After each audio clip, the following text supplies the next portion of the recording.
World leaders have hailed the successful presidential elections in Afghanistan on Saturday.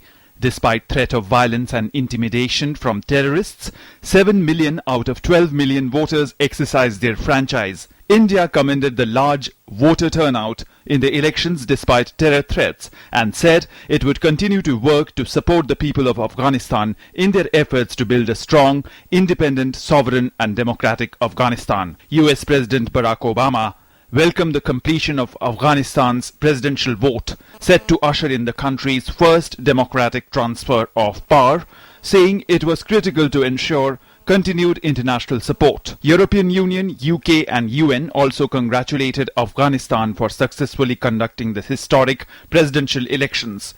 China expressed the hope that presidential elections in Afghanistan will mark a new start in the war-ravaged country and termed the elections as generally smooth. Afghanistan's third presidential election brings an end to 13 years' rule of President Hamid Karzai, who has held power since the ouster of Taliban by US forces in 2001. The constitution barred Karzai from seeking another term.